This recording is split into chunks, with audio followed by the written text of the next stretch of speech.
menuntun kami, sehingga kami terus berjalan di dalam pengenalan akan Bapa lewat semua apa yang kami alami, baik itu sukacita, damai, sejahtera, baik itu di dalam persoalan. Tuhan bekerja luar biasa untuk mendatangkan kebaikan bagi kami yang mengasihi Engkau ya Bapa.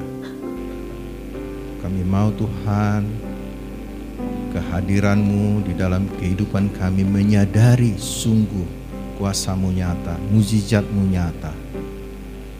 Mari Roh Kudus, berbicaralah bagi setiap kami secara pribadi lewat kebenaran firman-Mu. Jadikan setiap hati kami menjadi tanah yang subur, siap untuk ditaburi benih firman yang akan bertumbuh dan bahkan berbuah. Terima kasih Bapa, kami siap untuk menerima kebenaran firman-Mu di dalam nama Yesus Kristus. Mari kita yang percaya katakan amin. Silakan duduk.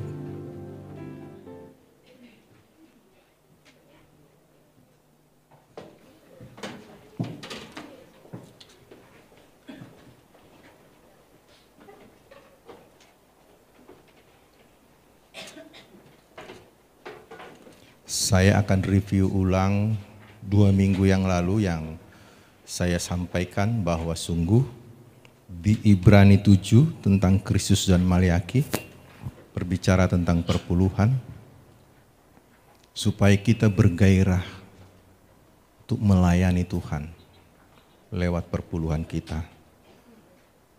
Saya akan sampaikan sekali lagi bahwa sungguh ketika kita memberi perpuluhan untuk apa? Dikatakan ayat 4 Ibrani 7:4, camkanlah betapa besarnya orang itu. Di mana Abraham memberikan perpuluhan, artinya camkanlah betapa luar biasanya Yesus itu. Mengapa dia berikan perpuluhan? Karena dia mengenal Tuhan begitu dahsyat.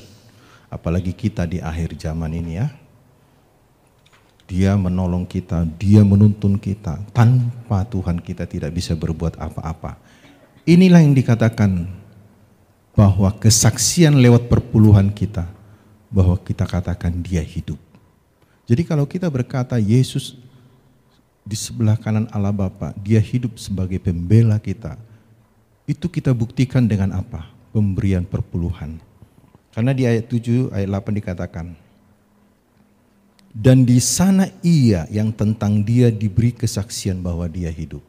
Luar biasa ya. Jadi saya akan ulang-ulang ini terus karena ternyata pelayanan kita itu begitu dahsyat dan luar biasa ketika kita berkata Tuhanku hidup. Hati kita memberi perpuluhan itu karena kita percaya Tuhan sumber segala-galanya. Pagi ini saya membagikan tentang Yesus terang manusia. Terambil dari Yohanes 1 dan ini firman sering juga saya bacakan kepada setiap kita. Yesus sebagai terang manusia. Boleh nanti ditampilkan ya, Yohanes 1 ayat 1 mulainya. Saya bacakan. Pada mulanya adalah firman. Firman itu bersama-sama dengan Allah dan firman itu adalah Allah. Ini bicara juga Tritunggal ya. Jadi kadang orang apa sih Tritunggal? Ya, sebenarnya di Alkitab tidak dibicarakan let Tuhan itu Tritunggal, tapi kebenarannya nyata di sini. Pada mulanya adalah firman. Pertama firman, dikatakan lagi firman itu bersama-sama dengan Allah, sudah 2 kan? Pada mulanya adalah firman 1, tetapi dikatakan firman itu bersama-sama dengan Allah dan firman itu Allah, ya kan? Ini bisa kita lihat ketika Yesus dibaptis, ketika dia naik dari air, Roh Kudus dalam berupa merpati turun. Dan suara Bapa berkata, inilah anakku yang kukasihi, kepadanya lah aku berkenan. Jadi ada 3 kan? Jadi Yesus, Roh Kudus, Bapa.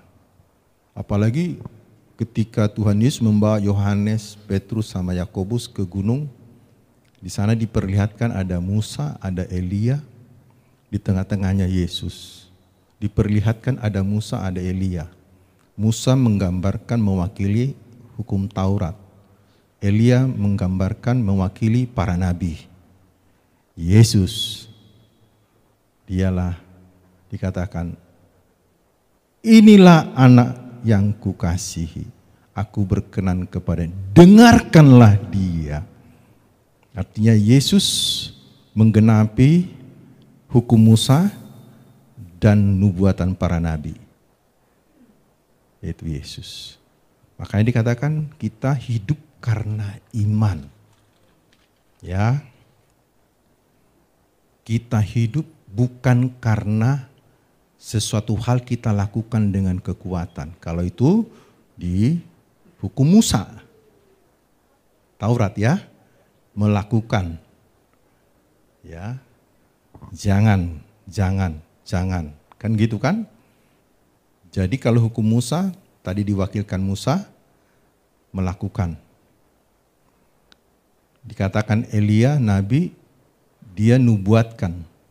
Dia mewakili suara Tuhan untuk bicara kepada umat Tuhan. Tetapi Yesus ada di tengah-tengah. Dengarkanlah dia. Makanya dikatakan hidup kita adalah hidup karena iman. Ibrani 11 ayat 6 dikatakan, tetapi tanpa iman tidak mungkin orang berkenan kepada saya. Barang siapa berpaling kepada Allah, dia harus percaya bahwa Allah ada. Artinya kalau kita datang kepada Allah, kita percaya bahwa Allah ada. Itu kan Ibrani 11 ayat 6 ya, harus dihafal itu. Tetapi tanpa iman tidak mungkin orang berkenan kepada Allah. Berarti hanya dengan iman percaya kita bisa diterima oleh Allah. Jadi dikatakan orang-orang yang sungguh-sungguh mencari dia, dikatakan kita bagian kita itu sungguh-sungguh mempercayai Tuhan Yesus. Baru kedua, Roma 10 ayat 17. Iman itu apa? Iman timbul dari pendengaran dan pendengaran apa? Firman Kristus. Makanya dikatakan tadi, dengarkanlah dia. Jadi untuk kita beriman, untuk saudara-saudara atau anak kita untuk beriman, harus memperdengarkan Kristus. Nah, jadi kalau kita konseling, saya juga belajar jadinya. Kalau konseling, jangan sampai ke Tauratnya kita. Makanya kamu jangan begini, makanya kamu jadi seperti ini. Ya dia bukannya beriman, malahan ketakutan ya. Apalagi salah orangnya, wah disalah-salahin. Oh itu hukum Taurat, penghakiman, penghukuman, langsung. Saat itu dia terima. Bagaimana dia bisa beriman? Yang kita keluarkan adalah, makanya jangan ini, jangan itu. Kamu sih sudah diingatkan. Apakah ada firman di situ? Enggak ada. Tapi kalau kita bilang kita menerima ketika dia curhat, mau kita dengar, apa tanggapan kita? Tuhan berbelas kasihan kepada masalah. Ibrani 8 harus jelas. Ayat 12. Tuhan berbelas kasihan kepada kesalahan. Yang kita menanggapinya adalah belas kasihan. Bukan penghakiman, bukan menyalahkan. Tanpa kita salahkan, tanpa kita ngomong pun dia sudah tahu salahnya. Sudah tahu. Dan ketika dia melakukan kesalahan di hadapan Tuhan, Tuhan gak kaget. Kita yang kaget malah marah-marah. Tuhan gak kaget karena dia adalah Allah yang maha tahu. Kitanya malahan yang marah-marah karena kaget. Tuhan aja gak kaget. Ketika orang datang kita harus teladan Yesus, tunjukkan belas kasihanmu kepada masalahnya. Apa persoalannya? Kita enggak menyalahkan, menghakimi, tapi enggak ngasih solusi. Memuaskan dirinya saja, menyalahkan. Tetapi ketika datang kepada Tuhan, Tuhan berbelas kasihan. Makanya kalau kita baca, setiap Tuhan Yesus datang ketika murid-muridnya sudah mau tenggelam, dia datang. Tenanglah, katanya kan. Tenang. Bukan Yesus berkata, tapi percuma katanya nelayan hebat di laut, tapi kok takut? Bukan, Yesus datang, tenang ya. Tenang. Langsung dia kasih solusi. Laut tenang. Dihardik langsung. Ya kan? Datang wanita berzina. Apa dia langsung marah-marah? Langsung memang harus saya yang memberi hukum Taurat. Memang Yesus, makanya dia menulis di tanah. Aku yang memberi hukum Taurat, makanya kamu harus terima konsekuensinya. Lempari katanya, bukan. Tapi dikatakan aku pun tidak menghukum engkau. Ketika dia berkata aku pun tidak menghukum, disitulah kuasa kebangkitan itu muncul. Langsung dia kaget. Ternyata Yesus yang tidak kenal dosa, yang seharusnya dia yang layak melempari karena dia tidak berdosa. Tetapi aku pun tidak menghukum engkau. Jangan lakukan lagi. Bukan berarti jangan lakukan, dibiarin aja, tidak. Disitulah kuasa perkataan Yesus bahwa aku akan memproteksi kamu. Ya, sehingga apa?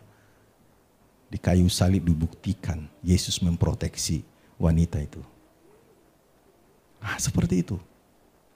Dikatakan di sini, pada mulanya adalah firman. Jadi kalau kita beriman, yang harus kita sampaikan adalah firman. Dikatakan pada mulai firman.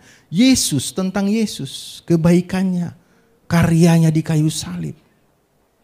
Ya kan? Jadi kalau kita beriman datang kepada itu, untuk mereka untuk beriman. Jadi setiap orang yang datang kepada kita, dia harus beriman. Yang kita sampaikan apa? Karya Yesus di kayu salib, bahwa dia sudah buktikan semua dosa-dosamu sudah diampuni. Itu kuasa mengalir. Nanti kalau saya ngomong nanti berdosa lagi dia. Itu kata kita. Tetapi kuasa perkataan, firman membuat dia bangkit. Nah itu ya restoration ya. Kita harus memulihkan pola pikir kita. Jangan menyalahkan situasi apapun. Untuk mengubah situasi itu, angkat kebaikan Tuhan, kuasa Tuhan yang akan melenyapkan. Makanya saya katakan hari ini, Yesus adalah terang. Ketika dikatakan, saya bacakan lagi, ayat 4. Dalam dia ada hidup, dan hidup itu adalah terang manusia. Di dalam Yesus ada hidup. Maksudnya hidup bukan hidup kita ya. Saya pernah bagikan itu ya, ada 4. Ya. Pertama tumbuh-tumbuhan, plant, life. Kedua binatang, animal life. Ketiga manusia, human life. Keempat, soul life. Kehidupannya Tuhan maksudnya di sini. Dikatakan dalam dia ada hidup-hidupnya Tuhan. Di dalam kehidupan Tuhan kan tidak ada sakit penyakit. Semua damai sejahtera. Persoalan katanya. Di dalam dia ada hidupnya Tuhan. Ya memang Yesus kehidupan dia, soul life. Dan dikatakan di sini, dan hidup itu adalah terang manusia.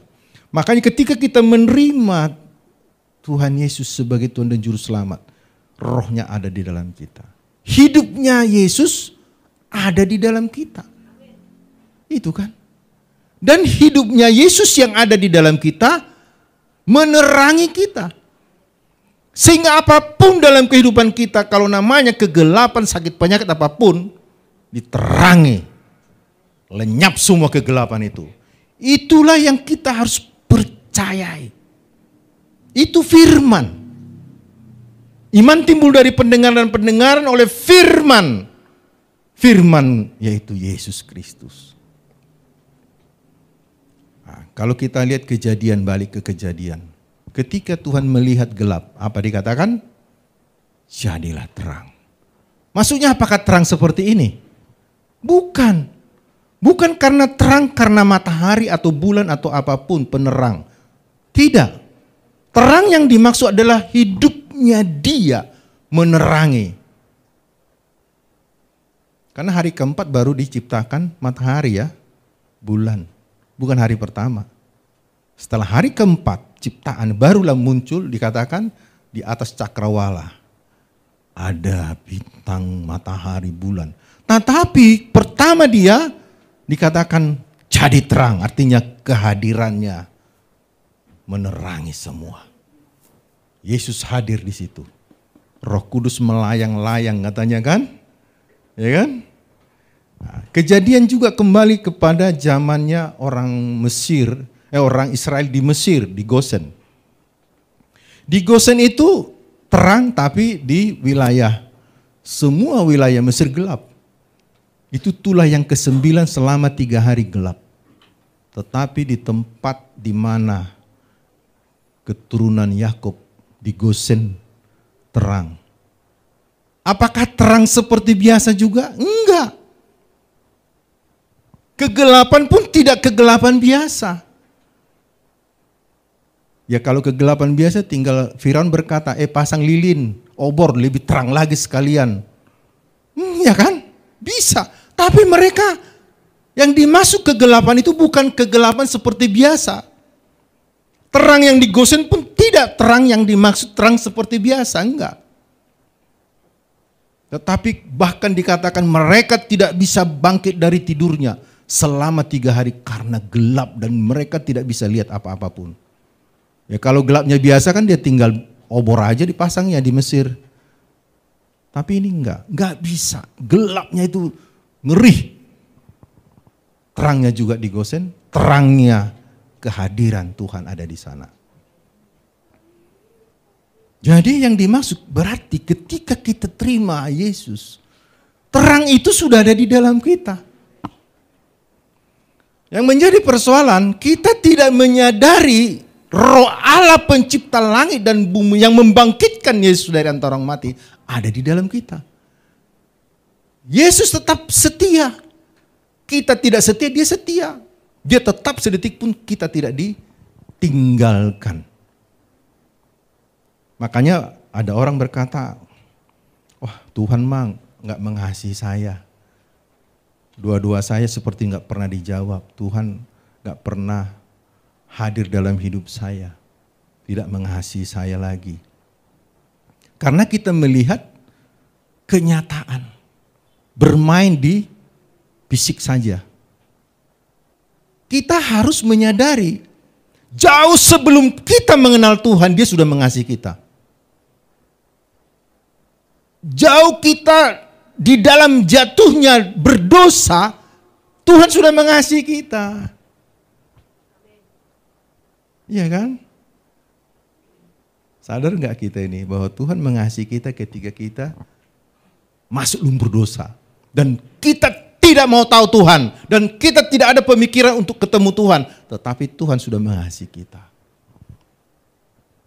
Makanya Yohanes 3:16, karena begitu besar kasih Allah akan dunia ini sehingga ia menganugerahkan anak yang tunggal supaya setiap orang yang percaya tidak binasa melainkan beroleh hidup yang kekal.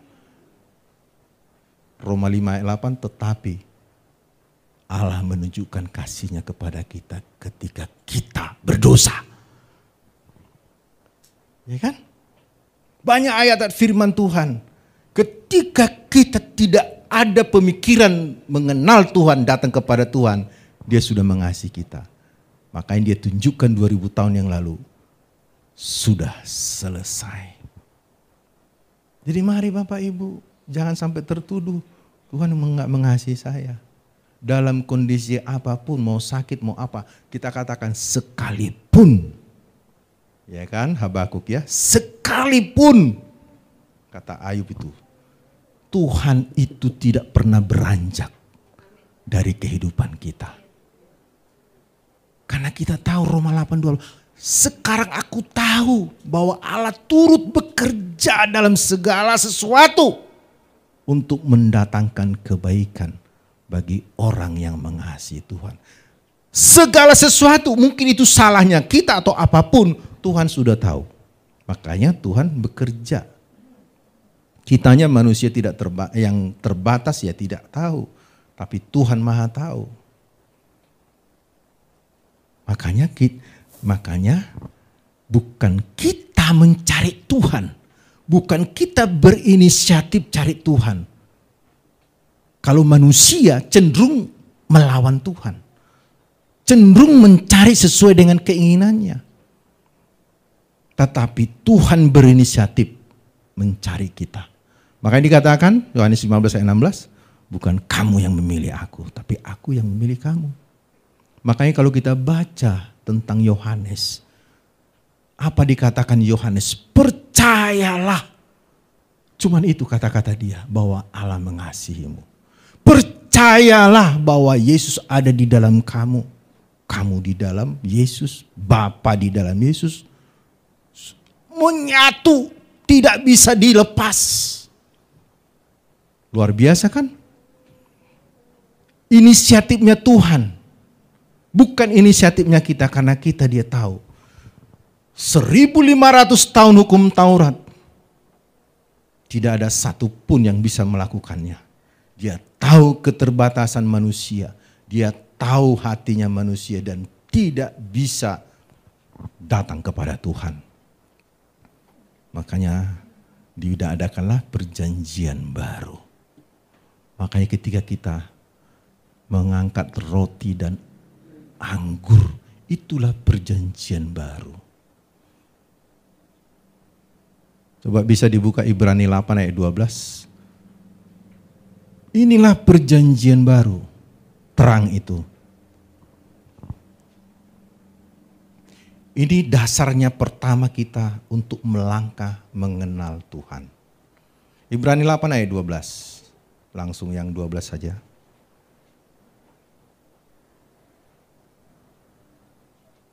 Sama-sama kita baca 1, 2, 3. Sebab aku akan menaruh belas kasihan terhadap kesalahan mereka dan tidak lagi mengingat dosa-dosa mereka. Inilah perjanjian baru. Kalau di perjanjian lama, kesimpulan daripada hukum Taurat apa? Kalau orang Farisi bertanya kepada Yesus, Yesus berkata, kasihilah Tuhan Allahmu dengan segenap hatimu, dengan segenap jiwamu, dengan segenap akal budimu, dengan segenap kekuatanmu. Itulah seisinya hukum Taurat. Sanggup gak melakukan itu? Kita harus coba renungkan firman Tuhan ini. Orang kadang berpikir, aku akan mengasihi dengan kekuatanmu. Kalau kita renungkan itu firman, itu isi dari hukum Taurat seluruhnya. Siapa yang mampu dengan kekuatanku, kan melakukan. Bukan percaya, tapi melakukan. Kasihilah Tuhan Allahmu dengan kekuatanmu. Berarti memang benar, itulah isi seluruh hukum Taurat. Kita harus mengasihi Tuhan dengan segenap hati, berarti ada yang kita lakukan dengan kekuatan kita. Makanya jangan terjebak semua apa yang kita lakukan, program gereja dengan kekuatan. Mengasihi Tuhan dengan kekuatan. Apapun aku berikan ini kepada Tuhan supaya dia sayang kepada saya. Supaya dia berkati saya. Bukan. Bukan itu. Yohanes 13 ayat 35, 34, 35 coba. Yang dimaksud kasih itu ya ini. Aku memberikan perintah baru kepadamu. Ini dia.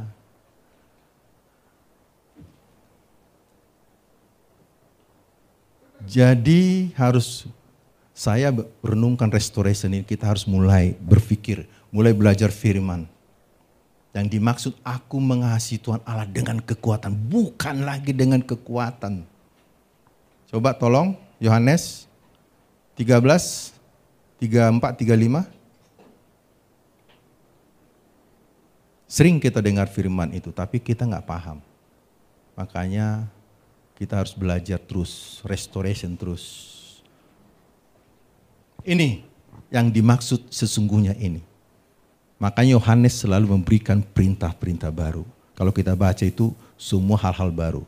1, 2, 3. Aku memberikan perintah baru kepada kamu, yaitu supaya kamu saling mengasihi sama seperti aku telah mengasihi kamu, demikian pula kamu harus saling mengasihi. 35. Dengan demikian semua orang kan tahu bahwa kamu adalah murid-muridku, yaitu jikalau kamu saling mengasihi. Kembali ke 34, ini kuncinya itu tadi ya. Dia berikan perintah baru. Ya, apa yang diberikan? Supaya kamu saling mengasihi sama seperti aku telah mengasihi kamu. Ini dia yang dikatakan. Kasihilah Tuhan Allahmu dengan segenap, itu perbuatan. Tetapi ini apa? Karena Yesus terlebih dahulu mengasihi kita. Dia beri kasih. Kasih Tuhan itulah balik kepada kita. Yesus mengasihi dia karena perbuatannya di kayu salib. Luar biasa. Kalau di perjanjian lama tadi dikatakan, apa ya? Dikatakan inti dari seluruh hukum Taurat kata orang Farisi kepada Yesus. Kasihilah Tuhan Allahmu dengan segenap hatimu. Dengan segenap jiwamu. Enggak ada yang sanggup. Langsung gugur. Ya kan? Itu dari Tuhan Yesus itu hukum Taurat. Kasihilah, mampu gak kamu? Dengan kekuatanmu gak bisa. Makanya perjanjian baru kita digantikan posisi kita oleh Yesus di kayu salib. Akulah yang mengasihi kamu, bukan kamu yang mengasihi aku terlebih dahulu. Makanya dikatakan inilah perintah baru itu.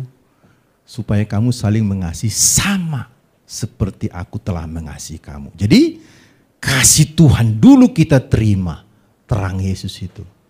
Barulah kita menjadi terang. Mengasihi. Itu yang benar. Dan orang akan lihat, ini baru benar-benar murid Yesus. Karena Yesus menjadi teladan. Ya.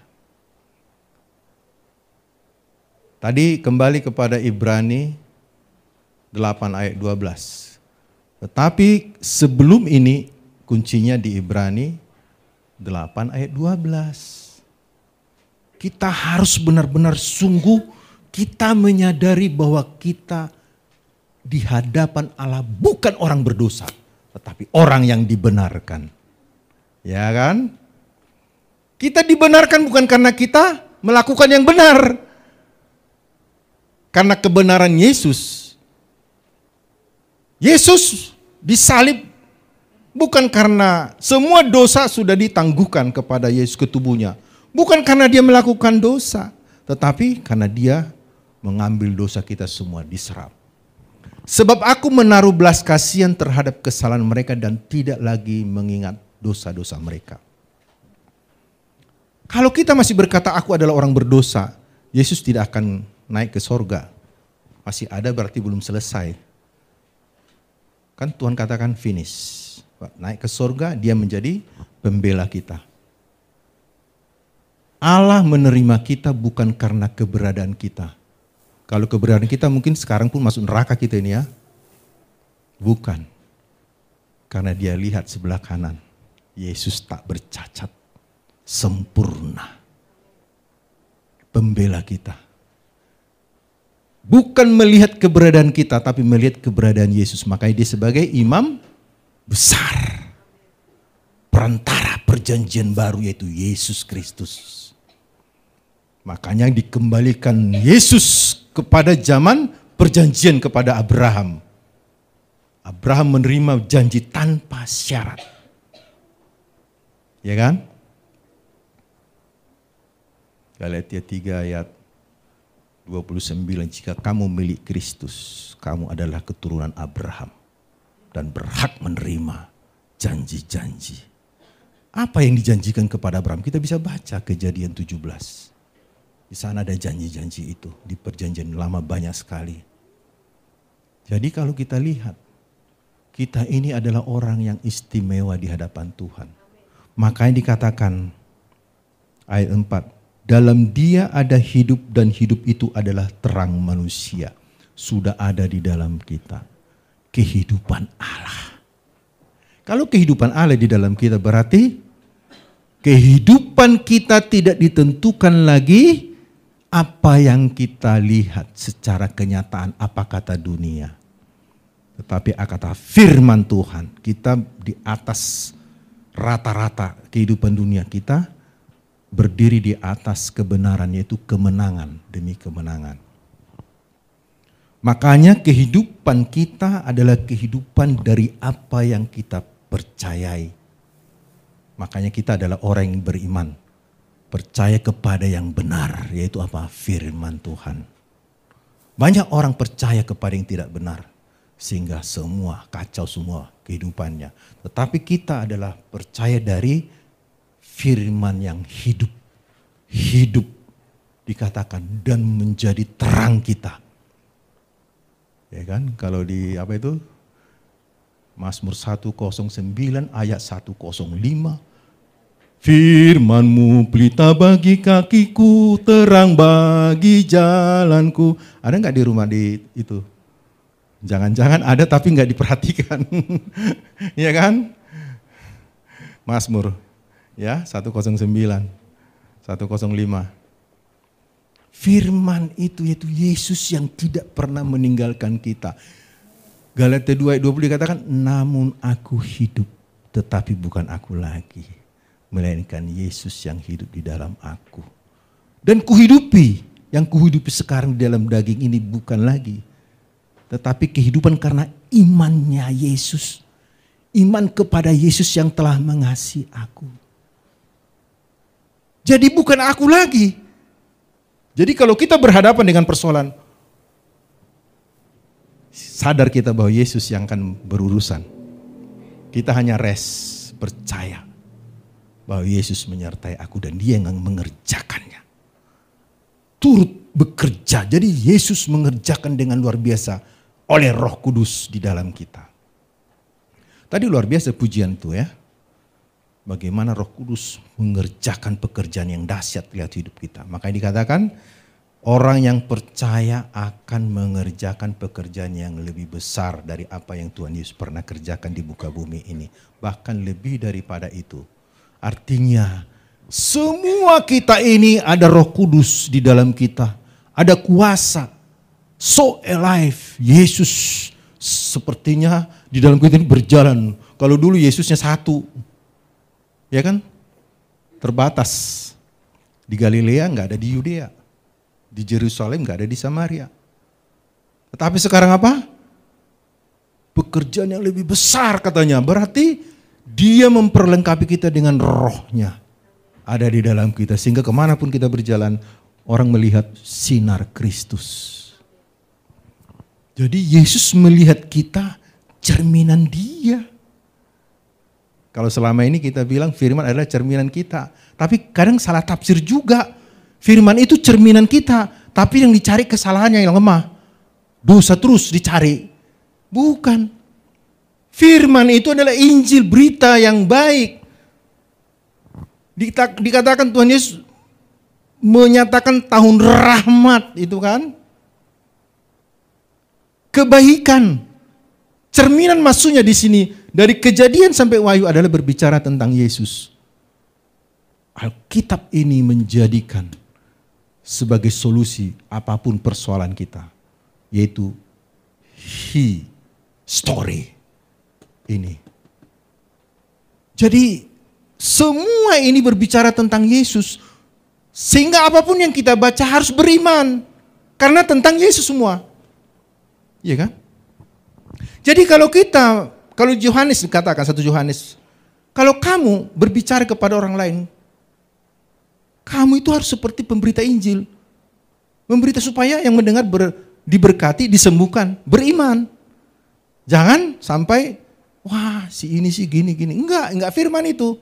Kita harus berkata, Tuhan itu baik. Puji Tuhan. Shalom. Shalom itu berkat. Damai sejahtera, sukacita. Kita diberkati oleh Tuhan. Itu firman. Orang jadinya terangkat imannya oleh bilur-bilur Tuhan itu. Sembuh. Itu iman. Jadi orang yang tidak punya iman pasti beriman kalau dia mendengarkan firman Kristus. Apalagi kita yang sudah di dalam Tuhan. Kalau anak kita sakit, kita bawa ke hamba Tuhan atau siapa. Ya, kamu sih terlambat ngasih makan. Itu enggak firman. Enggak firman itu. Makanya kita harus berubah, restoration perkataan kita. Apa yang kita perkatakan meluap dari hati, dari perbendaharaan. Makanya kita harus jagalah hatimu. Ya kan, firman Tuhan katakan. Jadi kalau kita dibawa anak, udah muntah-muntah, ya ampun terlambat. Bawa ke rumah sakit. Imannya bawa ke rumah sakit. Sementara orang tuanya bawa ke anak Tuhan atau teman rekan kerja. Sempatkan dulu berdoa gitu. Ya mari kita berdoa. Mau bawa rumah sakit? Ya tapi doa dulu. Oleh pilih berwis sembuh. Silahkan. Kita doakan dokternya, kita doakan ini. Nah, jangan, terlambat kamu. Harusnya dari tadi kamu harus bangga dia. Bukan orang masa diulang lagi waktunya udah lewat. Tapi iman kita bangkit.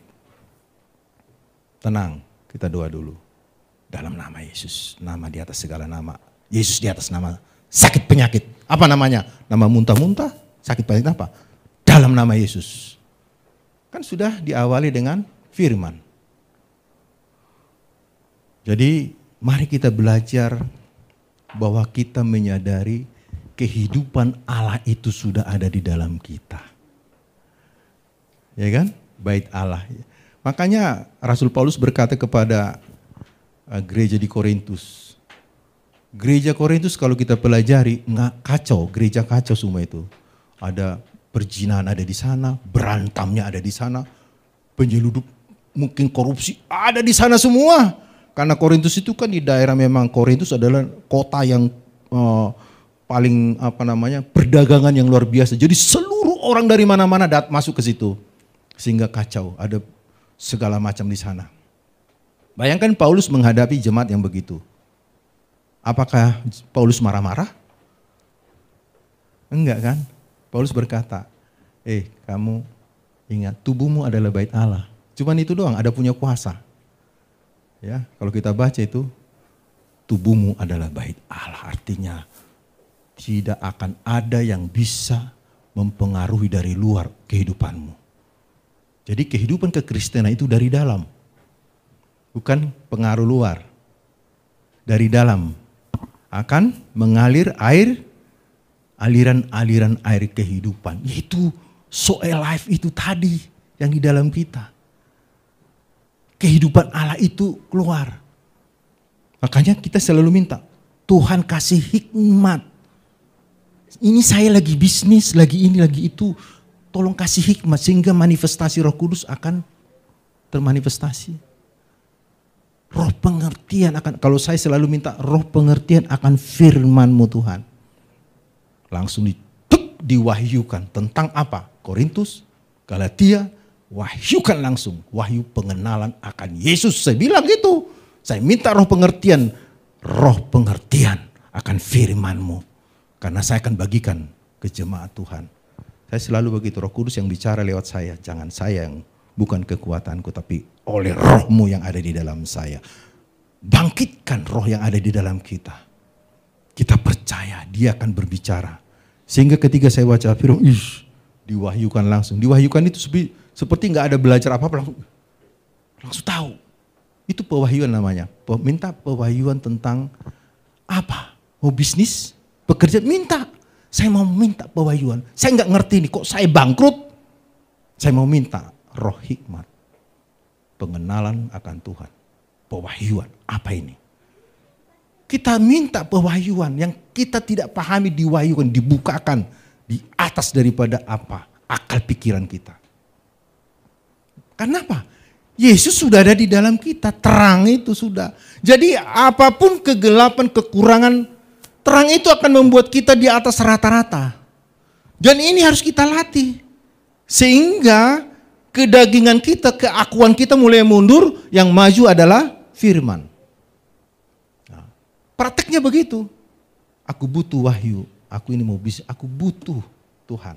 Roh Kudus ada di dalam saya, beri pengertian ini. Saya nggak ngerti. Karena kita berjalan karena iman, berarti dasarnya firman. Tapi kalau dasarnya apa kata orang, itu beda. Ya mungkin dia kelihatan berhasil, tapi lihat aja akhirnya nanti dia akan babak belur. Bahkan kalau orang Kristen nggak bisa lagi ke gereja, komsel apa lagi, udahlah lewat saja semua. Jadi dia mengatur posisi dia ke gereja kapan, bukan Tuhan yang ngatur. Dibalik. Sesuai kebutuhan saya hari ini saya capek jadi saya tidur dulu. Tuhan udah nunggu di sini. Tuhan senang kalau rame-rame kan, korporat senang dia melihat memuji Tuhan ya. Makanya kita upayakan. Kalau nggak bisa sama sekali streaming ada. Kalau nggak bisa sama sekali karena sakit, ya itu beda. Nggak mungkin lah orang sakit dibawa ke sini. Tetapi kita yang datang ke sana. Puji Tuhan, firman Tuhan yang waktu terbatas saya bagikan. Intinya tadi bahwa ketika kita terima Yesus, kita sudah menerima hidupnya Tuhan, so alive. Bukan aku lagi, tetapi Yesus yang hidup di dalam aku. Sehingga apapun kegelapan persoalan masalah kita, ada terang menerangi semua kegelapan yang ada di dalam kehidupan kita. Dan selalu kita perkatakan firman kebaikan Tuhan supaya orang yang mendengarkan beriman. Jangan sampai menyalahkan, menghakimi. Itu bukan firman. Itu kata dia. Itu Taurat itu. Jadi mari Bapak Ibu kita bersemangat. Kita percaya Yesus tidak pernah meninggalkan kita. Persoalannya apa? Kita tidak menyadari bahwa Yesus selalu menyertai kita. Kita sekarang sadar bahwa Yesus memberkati kita. Dialah sumber berkat. Yesus sebagai gembala kita, takkan kekurangan aku. Dia menuntun kita ke air yang tenang, membaringkan kita ke rumput yang hijau. Dia sediakan semua. Mari kita berdoa. Bapa terima kasih. Bukan kami mencari Tuhan, tetapi Tuhan yang datang kepada hidup kami, bahkan ke dalam hati kami yang terdalam. Engkau bertahta di bait-Mu, yaitu hidup kami sendiri. Hidupnya Tuhan ada di dalam kami. Bukan aku lagi, tetapi Yesus yang hidup di dalam aku. Terang Yesus menerangi semua persoalan kami. Apapun itu, sakit penyakit sembuh, kegelapan menjadi terang. Yesus yang berkuasa, karena nama Yesus di atas segala nama. Nama apapun persoalan kami Tuhan, Engkau di atas masalah. Semua apapun, sehingga betul sungguh Yesus adalah solusi bagi kami, umat-Mu. Karena Engkau begitu sayang bagi kami. Tuhan terima kasih. Terang-Mu menerangi kami umat-Mu di tempat ini. Kami percaya Tuhan Engkau akan menyediakan bagi kami hidangan di hadapan penguasa-penguasa, pemerintah-pemerintah, kegelapan, penguasa udara. Tuhan buktikan menyediakan yang baik bagi kami karena Engkau yang memberkati kami. Terima kasih Bapa, kami mengucap syukur oleh karena firman-Mu, Roh-Mu yang bekerja terus di dalam kehidupan kami. Kami mengenal Engkau ya Tuhan, karena kami sadar bahwa Tuhan menaruh belas kasihan kepada setiap kesalahan kami. Bahkan dosa-dosa kami Engkau tidak ingat. Inilah dasarnya kami merdeka dan mengenal Tuhan kami yang begitu baik dan luar biasa. Sehingga firman yang Tuhan taruhkan di dalam akal budi kami dan menuliskan di dalam hati kami. Kami sadar kami punya kehidupan so alive, kehidupan Allah di dalam kehidupan kami, di dalam keluarga kami, anak-anak kami, suami istri, siapapun yang bersama-sama dengan kami. Kehidupan Allah itu menjadi kehidupan kami. Terpujilah nama Tuhan sungguh di dalam nama Yesus Kristus.